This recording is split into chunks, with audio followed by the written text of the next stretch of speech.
नमस्कार दोस्तों, एक बार पुनः स्वागत है आपका हमारे इस यूट्यूब चैनल वेद साधना पे।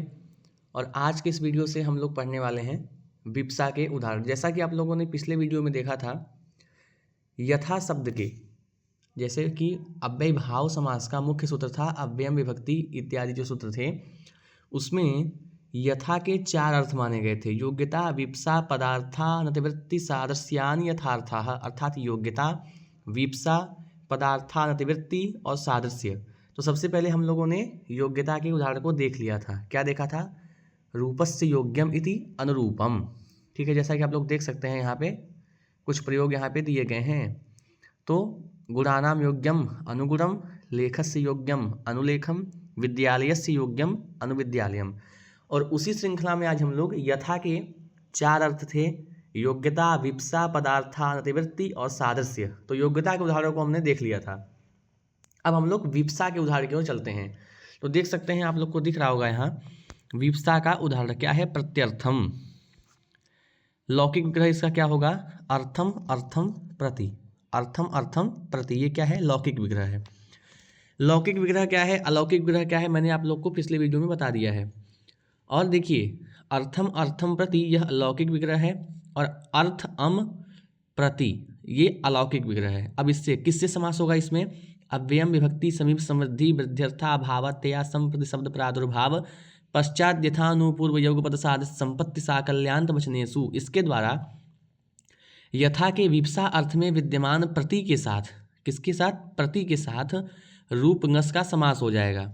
ठीक है, ये मिसप्रिंटिंग हो गया है, ये रूपस्य योग्यम का ही यहाँ पे दे दिया है क्योंकि लगभग पूरी प्रक्रिया वही है। तो आप इसको समझिए। यहाँ क्या होगा कि समास हो जाएगा और समास होने के बाद क्या बनेगा? अर्थ अम प्रति, ऐसा बन जाएगा। उसके बाद तद्धित समासाश्चय इस सूत्र के द्वारा प्रातिपदिक संज्ञा हो जाएगी और अम का, अर्थात ये जो अम दिख रहा है आपको यहाँ पे, अर्थ अम प्रति सु है, तो अर्थ अम जो है उस अम का क्या है? अम ये सुप है और इस सुप का क्या होगा? लुक हो जाएगा। किससे होगा? सुपो धातु प्रातिपदिक योग सूत्र के द्वारा। तो क्या बन जाएगा? अर्थ प्रति, और प्रथमा निर्दिष्ट प्रति की प्रथमा निर्दिष्ट समास उपसर्जनम से उपसर्जन संज्ञा हो जाएगी और उपसर्जनम पूर्वम से उपसर्जन संज्ञक प्रति का क्या हो जाएगा? पूर्व प्रयोग हो जाएगा। अर्थात जो पर में है वो पूर्व में आ जाएगा। तो क्या था? अर्थ प्रति था, तो जब पूर्व प्रयोग होगा तो प्रति अर्थ हो जाएगा।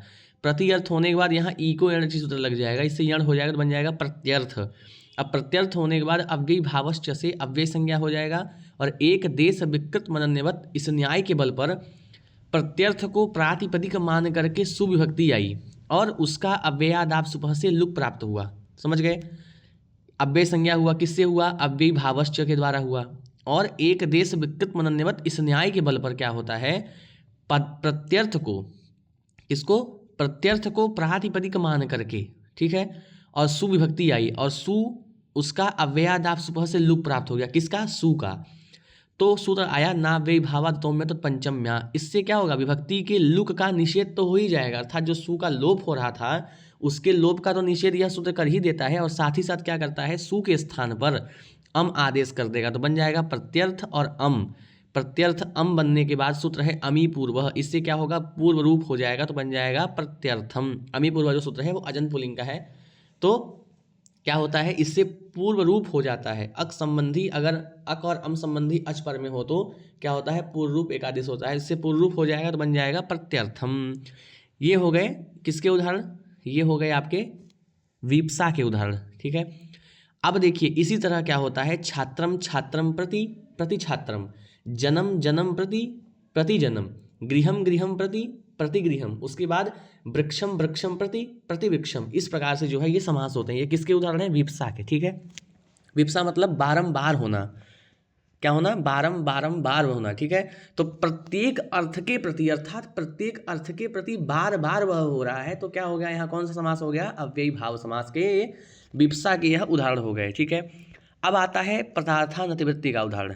किसका उदाहरण? पदार्थानतिवृत्ति का उदाहरण। यथाशक्ति, बहुत ही देखिए प्रचलित जो है यह क्या है? आपका यह प्रयोग है और इसको अधिकतर पूछा जाता है। यथाशक्ति अर्थात शक्ति के अनुसार, अर्थात शक्ति के उल्लंघन के बिना। लोग कहते हैं ना, मैं यथाशक्ति जो करूँगा वो यथाशक्ति करूँगा, तो वही यथाशक्ति है। लौकिक विग्रह क्या होगा इसका? शक्तिम यथा, ठीक है, शक्तिम यथा, यह अलौकिक विग्रह है। अलौकिक क्या होगा? शक्तिम अनतिक्रम्य, क्या विग्रह होगा? शक्तिम अनतिक्रम्य। और अलौकिक क्या होगा? शक्ति अम यथा, ठीक है, और सु लगा देंगे। अलौकिक विग्रह ये, और यथा के पदार्थान्वृत्ति होने पर क्या हो जाएगा? पद के अर्थ का उल्लंघन न करना, इस अर्थ में विद्यमान यथा के साथ क्या होगा? शक्ति अम का, यथा के साथ, किसके साथ? यथा के साथ शक्ति और अम, इसका अव्ययम विभक्ति इत्यादि जो सूत्र है इसके द्वारा क्या हो जाएगा? समास हो जाएगा। समास करने के बाद शक्ति अम यथा इस समुदाय की क्या हो जाएगी? कृत तद्धित समासाश्च से प्रातिपदिक संज्ञा हो जाएगी और अम का लुक हो जाएगा, अर्थात शुभ का लुक हो जाएगा। तो अम ये जो देख रहे हैं यहाँ पे ये चला जाएगा, तो क्या बनेगा? ये चला जाएगा तो शक्ति यथा, ठीक है। सुप धातु प्राप्त से जब लुक हुआ तो क्या बना? शक्ति और यथा। प्रथमा निर्दिष्ट यथा की क्या हो जाएगी? प्रथमा निर्दिष्ट समास उपसर्जन से उपसर्जन संज्ञा हो जाएगी और उपसर्जन पूर्व से पूर्व प्रयोग हो जाएगा। और यथा का पूर्व प्रयोग हुआ तो क्या बना? अर्थात जो पर में था वो पूर्व में आ जाएगा, ठीक है। तो बन जाएगा आपका यथाशक्ति। और उसके बाद अव्यय भावश्च से अव्यय संज्ञा हो जाएगा और एक देश विकृत मनन्यवत न्याय के बल पर यथाशक्ति को प्रातिपदिक मान करके सुविभक्ति है और उसका अव्ययादाप शुभ से क्या हो जाएगा? लुक हो जाएगा, तो बन जाएगा यथाशक्ति। इसी प्रकार प्रकारेण बुद्धि अनतिक्रम्य यथा बुद्धि, ठीक है, प्रकारेण बुद्धिम अनतिक्रम्य यथा बुद्धि, ठीक है, ज्ञानम अनतिक्रम्य यथा ज्ञानम इत्यादि जगहों पर समास करना चाहिए। देखिए मैंने आपको 2-3 प्रयोग जो है विस्तार से बताए हैं और मैं इसलिए बता रहा हूँ कि वीडियो बहुत लंबा हो जा रहा है जिससे आप लोग को कठिनाई होगी। और अगर मैं इसको ज़्यादा विस्तार से अगर समझाने का प्रयास करूँ, आप लोग 1-2 प्रयोगों को अच्छे से समझिए, क्योंकि लगभग सभी प्रयोग समान ही हैं, केवल 1-2 सूत्र का अंतर होगा। अव्यय विभक्ति, समीप समृद्धि, ये जो सूत्र है इसको आप याद करिए, क्योंकि लगभग अव्यय भाव समास में यही सूत्र का जो है प्रयोग हो रहा है। तो ये हो गए किसके उदाहरण हो गए? ये हो गए उदाहरण पदार्थान्वृत्ति के, ठीक है। अब हम लोग आगे की ओर चलते हैं। आगे जैसा कि आप लोग को दिख रहा होगा, यहाँ देख सकते हैं, ये हो गया विप्सा का उदाहरण अब आएगा, ठीक है। अब यहाँ आपको विप्सा का उदाहरण दिख रहा होगा, सादृश्य का उदाहरण, विप्सा का नहीं सादृश्य का उदाहरण देख सकते हैं यहाँ पे आपको। अव्यय भावे चा काले सूत्र है, अव्यय भावे चा काले क्या कहता है? इसको आप लोग हिंदी में ही समझ लीजिए। कालवाचक शब्द, कालवाचक शब्द उत्तर में न हो तो, अगर कालवाचक मतलब होता है समय, तो अगर कालवाचक शब्द उत्तर में न हो तो क्या होता है? सह के स्थान पर, किसके स्थान पर? सह के स्थान पर स आदेश होता है, ठीक है। तो सादृश्य का उदाहरण क्या है? सहरी, ठीक है, सहरी, हरि के सदृश, किसके सदृश? हरि के सदृश। तो क्या विग्रह होगा? लौकिक, हरे हे सादृश्यम। और हरि नस सह, ये अलौकिक विग्रह है। यथा के साथ, किसके साथ? देखिए यहाँ पे थोड़ा मिसप्रिंट है, क्या करेंगे यहाँ पे? सदृश अर्थ में विद्यमान जो सह है उसके साथ हरि नस का अव्ययम विभक्ति के साथ क्या हो जाएगा? अव्ययम विभक्ति के साथ, अर्थात अव्ययम विभक्ति सूत्र के द्वारा क्या हो जाएगा? समास हो जाएगा। और समास करने के बाद क्या होगा? हरि नस सह इस समुदाय की कृत तद्धित समासाश्चर्य, देखिए सारी प्रक्रिया वही है। कृत तद्धित समासाश्चर्य से प्रातिपदिक संज्ञा हो जाएगी, विभक्ति लुक हो जाएगा तो हरि सह बन जाएगा। प्रथमा निर्दिष्ट की उपसर्जन संज्ञा हो जाएगी, किससे होगी? प्रथमा निर्दिष्ट समास उपसर्जनम के द्वारा। और उपसर्जन पूर्वम से उपसर्जन संज्ञक सह का क्या हो जाएगा? पूर्व प्रयोग हो जाएगा, अर्थात जो पर में था वो पूर्व में आ जाएगा, तो बन जाएगा सह हरि। अब सूत्र लगता है ये जो आपने अभी पढ़ा, क्या कहता है? कालवाचक शब्द यदि उत्तर में हो तो, ठीक है, कालवाचक शब्द यदि उत्तर में हो तो सह के स्थान पर स आदेश होता है, तो क्या हो जाएगा? अव्यय भावे चा काले के द्वारा सह के स्थान पर स आदेश हो जाएगा, तो बन जाएगा सहरी। और अव्यय भावश्च से अव्यय संज्ञा हो जाएगी और एक देश विकृत मनन्यवत क्या हो जाएगा? इस न्याय के बल पर सहरी को प्रातिपदिक मान करके सुविभक्ति आएगी और उसका अव्ययादाप शुभ सूत्र के द्वारा क्या हो जाएगा? लुक हो जाएगा, तो बन जाएगा सहरी। क्या बन जाएगा? सहरी, ठीक है। अब चलते हैं उप के अर्थ में, ठीक है। उप के अर्थ में अगर जाएंगे आप, देखिए सूत्र मैंने जो आपको बताया अगर आप स्मरण करिए उसको, तो वहाँ पे क्या क्या लिखा था? अव्ययम विभक्ति, समीप समृद्धि, वृद्ध्यर्था, भावात्या, संप्रतिशब्द प्रादुर्भाव, पश्चात यथा, आनुपूर्व्य, यौगपद्य, सादृश्य, संपत्ति और साकल्यांत वचनेषु, ठीक है। तो मैंने आपसे बताया कि हम लोग के सिलेबस में क्या लगा है? यथा, प्रति, उप, अनु, निर, सह और अधि। उसी श्रृंखला में, किस श्रृंखला में? जो हमारे पाठ्यक्रम में लगा हुआ है। तो यथा को हमने पढ़ लिया, उप को पढ़ लिया, ठीक है, यथा को हमने पढ़ लिया, प्रति को पढ़ लिया। अब उसी अर्थ में हम लोग उप को पढ़ने के लिए आए हैं। देखिए यहाँ पे लिखा हुआ है उप के अर्थ में, अर्थात उप समीप अर्थ में प्रयोग हुआ है। किस अर्थ में प्रयोग हुआ है? समीप अर्थ में। क्या है? उपकृष्णम, कृष्ण के समीप, ठीक है। उपकृष्णम मतलब कृष्ण के समीप। लौकिक ग्रह क्या होगा? कृष्णस्य समीपम। अब देखिए आप लोग को थोड़ा जल्दी जल्दी समझिए इसको, क्योंकि ये सारी प्रक्रियाएं वही हैं, कुछ अंतर नहीं है इसमें। एक अगर आप समझ जाएंगे तो आपको सारा समझ में आ जाएगा। तो कृष्णगस अलौकिक ग्रह हो जाएगा। उसके बाद क्या होगा? अव्यय विभक्ति से समास हो जाएगा, प्रातिपदिक संज्ञा कर देंगे और विभक्ति लुक हो जाएगा, कृष्ण उप बन जाएगा। उपसर्जन संज्ञा कर देंगे, उपसर्जन संज्ञा होकर के पूर्व प्रयोग हो जाएगा, ठीक है, तो बन जाएगा उपकृष्ण। इस न्याय के बल पे, एक देश विकृत मनोनिवत न्याय के बल पर उपकृष्ण को क्या हो जाएगा? प्रातिपदिक मान करके प्रातिपदिक संज्ञा हो जाएगी। और अव्यय भावश्च से अव्यय संज्ञक होने कारण सुविभक्ति का अव्ययदाव सुबह से लुक प्राप्त हो जाएगा। लेकिन नाव्यय भावार्थों में पंचम्या सूत्र के द्वारा विभक्ति के लुक का निषेध हो जाता है, ठीक है। और निषेध होने के साथ साथ सु के स्थान पर अम आदेश हो जाता है, बन जाता है उपकृष्ण। अम मिला देंगे, अमी पूर्व से पूर्व रूप करके मिला देंगे तो क्या बन जाएगा? उपकृष्णम, ठीक है। अब आते हैं अनु के अर्थ में, ठीक है। अनु के अर्थ में आप देख सकते हैं यहाँ क्या है? अव्यय भाव समास में अनु आनुपूर्व और पश्चात अर्थ में प्रयोग हुआ है, ठीक है। पश्चात का उदाहरण क्या है? अनु विष्णु, विष्णु के पीछे, ठीक है। लौकिक ग्रह क्या होगा? विष्णु हो पश्चात, ठीक है। और यहाँ अलौकिक ग्रह क्या होगा? विष्णु गस अनु, ठीक है। और अर्थात पीछे, इस अर्थ में अनु के विष्णु, ठीक है, अनु के विष्णु ngस का अव्यय विभक्ति से क्या हो जाएगा? समास, प्रातिपदिक संज्ञा, विभक्ति लुक, उपसर्जन संज्ञा, पूर्व प्रयोग, इतना आप लोग कर लेंगे। उसके बाद क्या बन जाएगा? अनु विष्णु बन जाएगा, ठीक है। अनु विष्णु बनने के बाद अब कहाँ जाएंगे हम लोग? अनु विष्णु के बाद देखिए यहाँ पे क्या स्थिति है। अनु विष्णु बनने के बाद अव्यय भावश्च से अव्यय संज्ञा हो जाएगा। हाँ, अव्यय भावश्च से अव्यय संज्ञा होने के बाद एक देश विकृत मनोनिवत इस न्याय के बल पे क्या होगा? अनु विष्णु को प्रातिपदिक मान करके क्या आया? सु आया, और सु का अव्ययादाव सुबह से क्या हो जाएगा? लुक हो जाएगा, तो बन जाएगा अनु विष्णु। इसी तरह अनुरथम, अनुशिष्यम, अनुगोपालम आदि प्रयोग बन जाएंगे। अनुपूर्व क्या उदाहरण क्या है? क्या है अनुपूर्व का उदाहरण? अनुज्येष्ठम, अर्थात ज्येष्ठ के क्रम से। किस किस क्रम से? ज्येष्ठ के क्रम से। लौकिक ग्रह ज्येष्ठ, ज्येष्ठस्य आनुपूर्वेण, ज्येष्ठ ngस अनु। अलौकिक ग्रह अनुपूर्व अर्थ में विद्यमान अनु के साथ ज्येष्ठ का ngस का क्या हो जाएगा?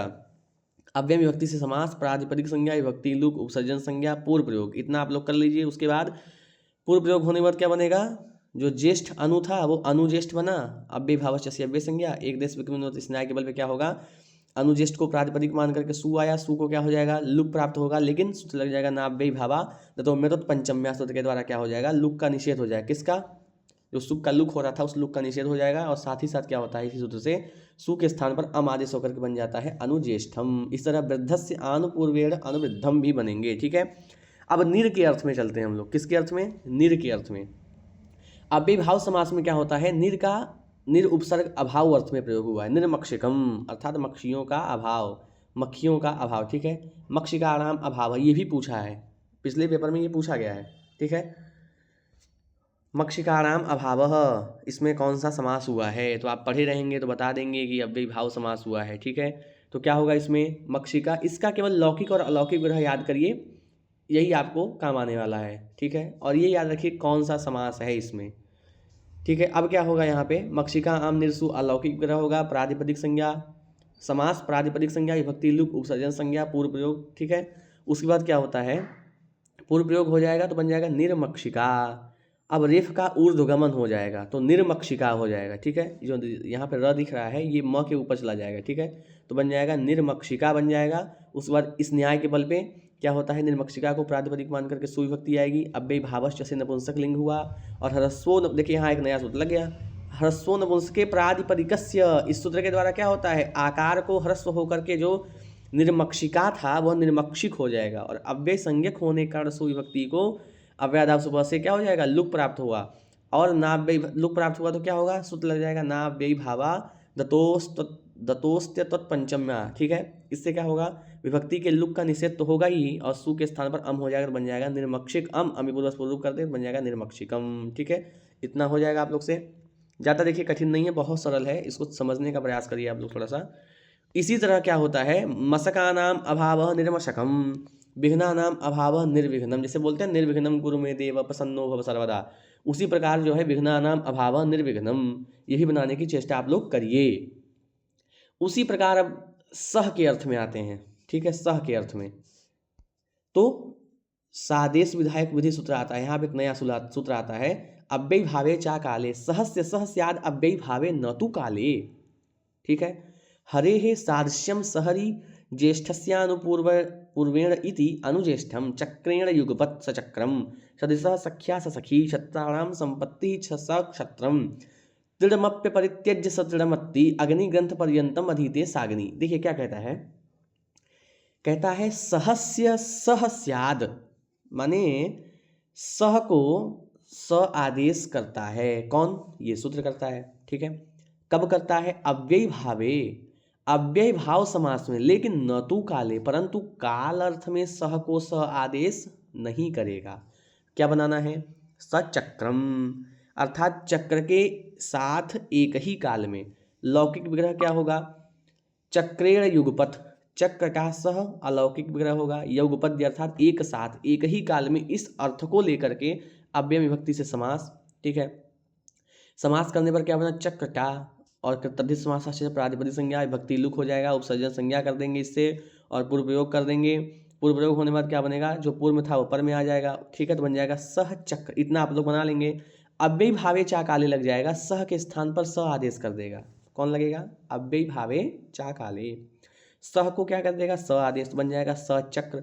एक देश विकृत मनन्यवत से क्या होगा, प्रातिपदिक मान करके सु विभक्ति लाएंगे, और अव्यय संज्ञक होने के कारण क्या होगा, अव्ययादाप से सु का लोप प्राप्त हुआ, लेकिन ना अव्यय भावा दतो में तो पंचम्या सूत्र के द्वारा क्या होता है, लुक का निषेध हो जाता है, और साथ ही साथ सु के स्थान पर अम आदेश भी हो जाता है, तो बन जाता है सचक्र अम, अमी पूर्वज पूर्व कर देते हैं तो बन जाता है सचक्रम, ठीक है।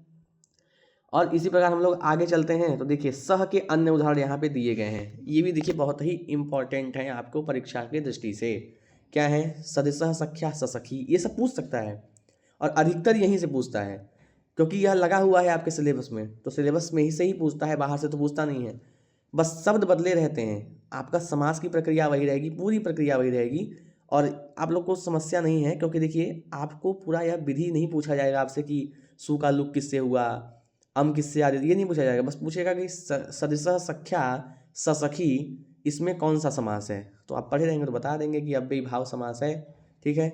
उसी प्रकार क्षत्राणाम संपत्ति सक्षत्रम अव्यय भाव, तृणमप्य परित्यज्य सतृणमत्ति, ठीक है, इसमें अव्यय भाव, अग्निग्रंथ परिमथिते साग्नि, इसमें भी क्या है, अव्यय भाव। पूर्व की तरह ये भी प्रयोग बनेंगे, ठीक है ना। अब आता है अधि के अर्थ में। अधि के अर्थ में अगर हम लोग चलें तो अधि के अर्थ में क्या है, अव्यय भाव समास में अधि उपसर्ग का प्रयोग ना किसमें हुआ है,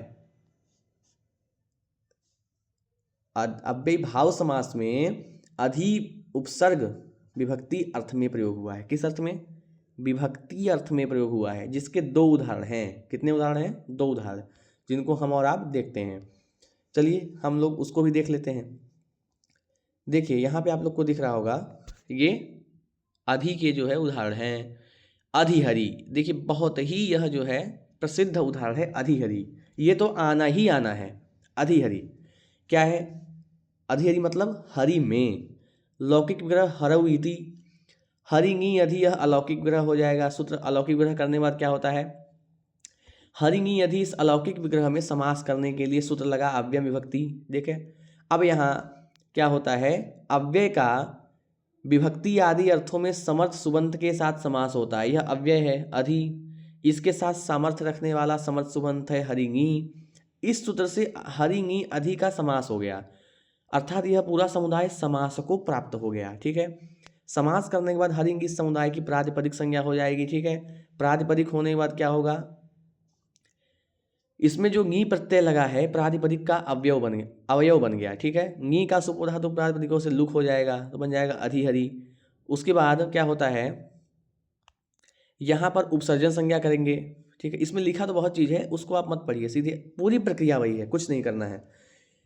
पहले समास किए अव्यय विभक्ति से, प्रातिपदिक संज्ञा हुई, प्रातिपदिक संज्ञा के बाद विभक्ति का लुक हुआ, विभक्ति लुक होने के बाद क्या होता है, यहाँ पे प्रथमा निर्दिष्ट समास उपसर्जन सूत्र के द्वारा उपसर्जन संज्ञा हो जाएगा, उपसर्जन पूर्व से पूर्व प्रयोग हो जाएगा, तो क्या बन जाएगा अधिहरि। हरि अधि था तो बन जाएगा अधिहरि, ठीक है।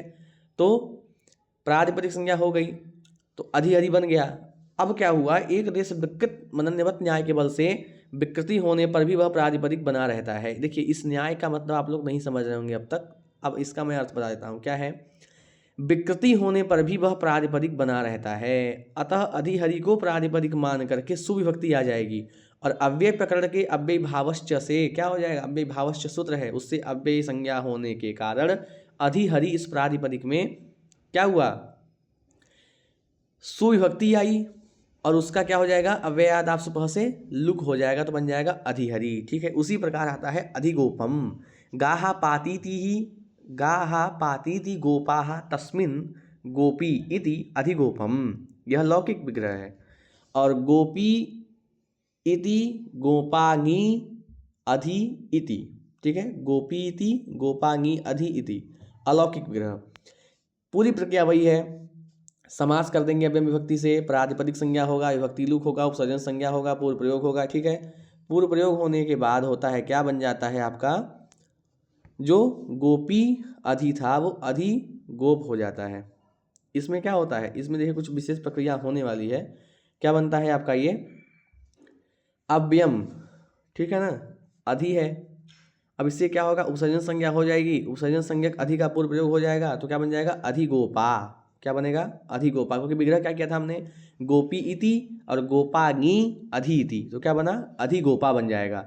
अब अव्यय भावश्च से नपुंसक हुआ, और वही पुराना सूत्र लगा, ह्रस्व नपुंसके प्रातिपदिकस्य। इससे अधिगोपा में जो पा में आ लगा हुआ है उस आ को अ हो जाता है, तो बन जाता है अधिगोप। क्या हो जाता है, अधिगोप।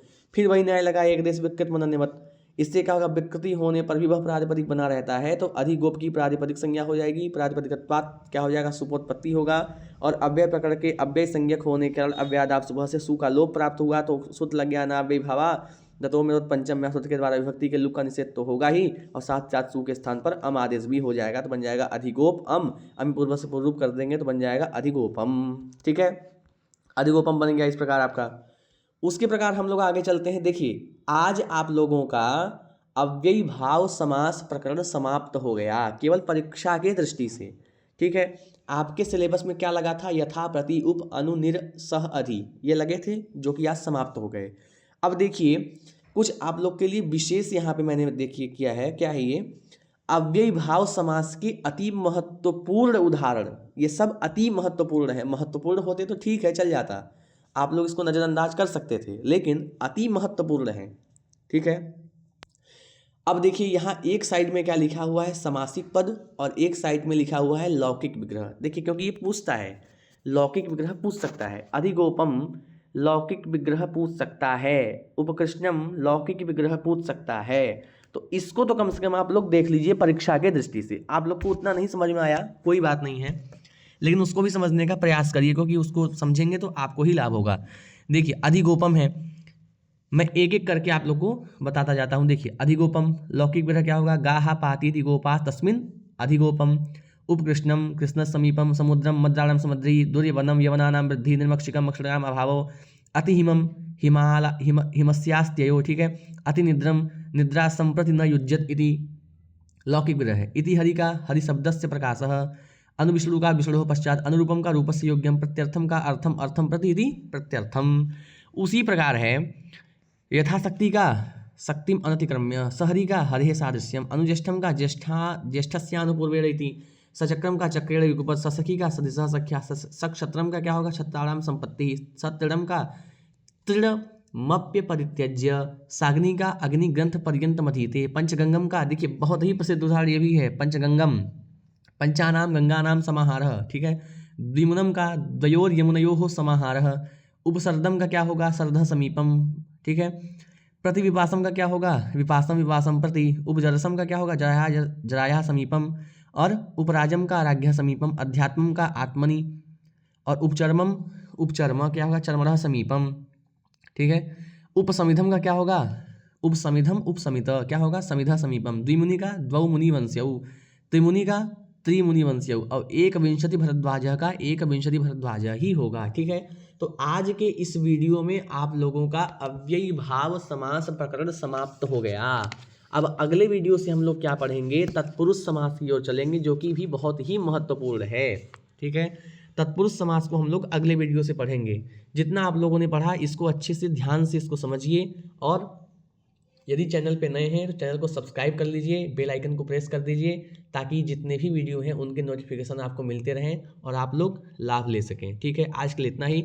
पुनः मिलेंगे हम लोग अगले वीडियो में, तब तक के लिए धन्यवाद।